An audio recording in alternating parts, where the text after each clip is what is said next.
السلام عليكم. هكذا كان رد فعل الإعلام الأجنبي على فوز المنتخب المغربي على نظيره الهولندي. فقد أبهر المنتخب المغربي بأدائه الرائع العالم، وجعل كل الإعلاميين يشيدون بأدائه. And when it comes to getting knocked out, I mean, it doesn't usually happen in 90 minutes for the Dutch. They take it all the way to penalty kicks. Remember what happened against Argentina 4 years ago? Again, this time against Morocco as well.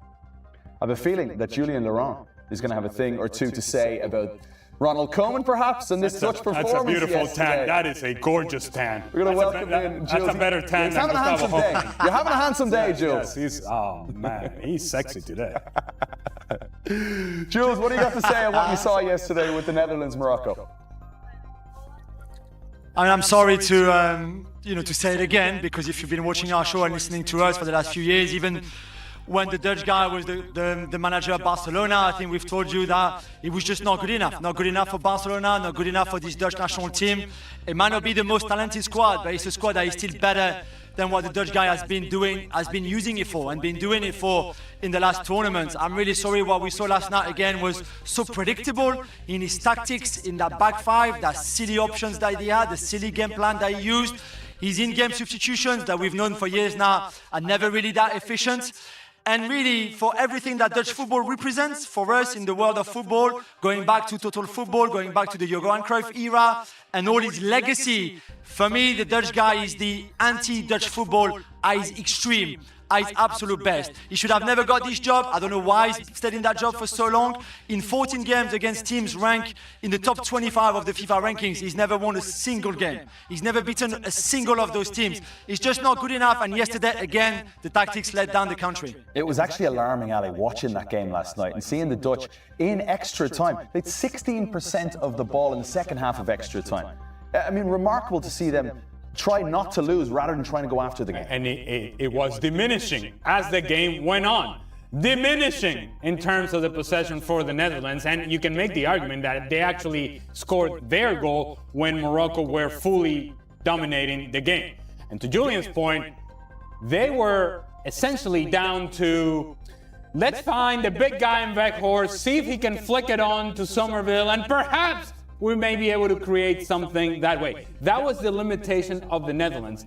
And again, to Jules' point, this is the Netherlands. This is total football, right? This is where there's overlapping runs, and there is players joining in the attack from the midfield, and there is position interchange, and we're gonna rotate, and we're gonna appear in different spaces, and everybody's gonna go up the field, and everybody's gonna come down the field. Well, everybody came down the field this way, defensively, sitting behind the ball. There were only 3 players going up, and it was Weghorst, Somerville, and Cody Gakpo, and that's it. There was no commitment to actually take chances going forward, no commitment to hang on to the ball, no commitment to create chances. They were barely hanging on in the end, and once they gave up the goal, you kind of felt, well, it's either Morocco going to win it in extra time, or we're going to penalty kicks, eventually penalty kicks, and Morocco won it, and I thought they deserved to win it. They scored 5 goals against Sweden, Shaka. What happened? Most people, I'm watching coverage from all angles, were picking the Dutch to win yesterday. So what happened? I thought they showed a lack of bravery. More to the point, Ronald Koeman, or as Jules refers to him, the Dutch guy who once managed Barcelona, showed a lack of bravery about this Netherlands team, who they were and how good they could be. This was an effort not to lose this game. This was an effort to go 120 minutes and take it to penalty kicks. Then they get the goal, a little against the run of play, and then try to hang on to that. You go out to play a game in which you intend, by the way you set up, to go 0-0 for 120 minutes and get the penalties, and then you stand on the park and nobody looks like they're confident in taking those penalty kicks. The further it went on, the more it looked like Morocco were leaning into their performance over the 120 minutes and taking confidence from it that they deserved to go through. So they came up to those penalty spots, to those penalty kicks, with a confidence that you just did not see with the Dutch. And I thought that was just kind of reflective of everything you'd seen all game long. The right team won. Do you agree, Jules? Yeah, absolutely. I mean, again, we saw Paraguay before, and the boys talked really well about Paraguay, but it was the same tactic. It was the same game plan for this Dutch team. How can Holland, the Netherlands, play a game like this. We see the stats again. It was just not good enough. I'm really sorry. I don't know. I don't want to pile on again on the Dutch guy, but we have to. And players are not obviously, out of the woods. They share responsibilities. On the pitch, he was not good enough. There's a lack of leadership in this team from a De Jong, from a Virgil van Dijk, from those kind of guys. Sure. But for me, I mean, when I saw Weghorst, and I know he's involved obviously in the Gakpo goal, sure. But when I saw him coming on, I was like, okay, the back five was one thing. Weghorst in a game like this is another that I cannot take.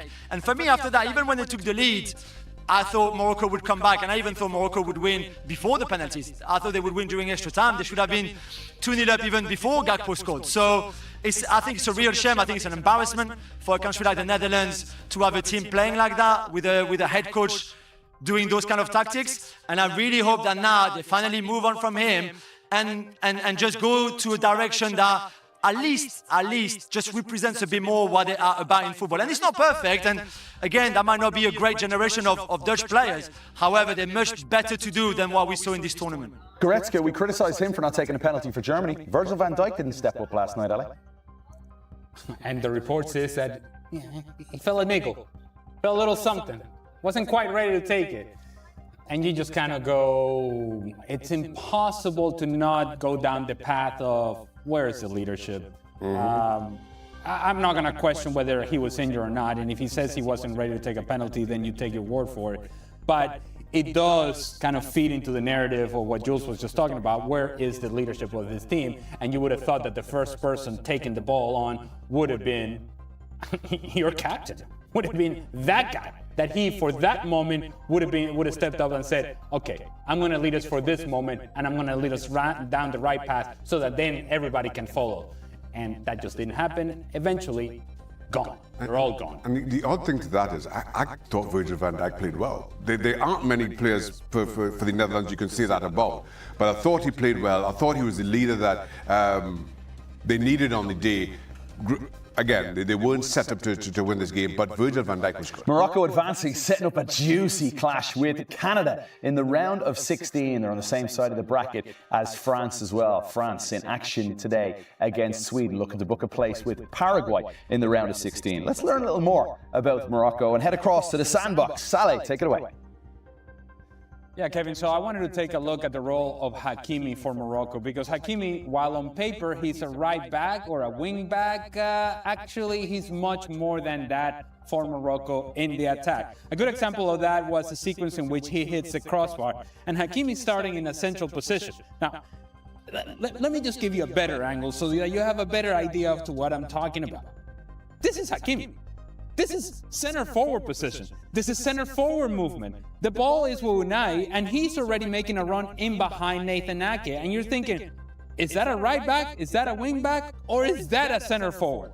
Very much a center forward move from Hakimi, but it doesn't stop there. Because in this case, Brahim Diaz is out wide. But when he's on the inside, then Hakimi is on the outside. And he is timing his run so that he can get in behind whoever the left-sided defender is on the opposing team. You think it stops there? No. This is more of the role of a right back. But as the ball gets switched over to Saibari, who is now taking more of an outside channel position, he makes the run to the outside. He's now running towards the aim line. He's trying to find an option. Who's making the run? It's not Brahim Diaz. No, it's no Unahi. It's Hakimi who appears in this sort of spots. So as defenders track back, he's the one that is appearing inside the 18-yard box, whether it's at the penalty spot, and sometimes even as far as next to the goalkeeper. The role of Hakimi has to be confusing for opposing defenders because you can't sort him out. You can't pick him out. You can't quite figure out where he's going to be, and that in itself is important for Morocco.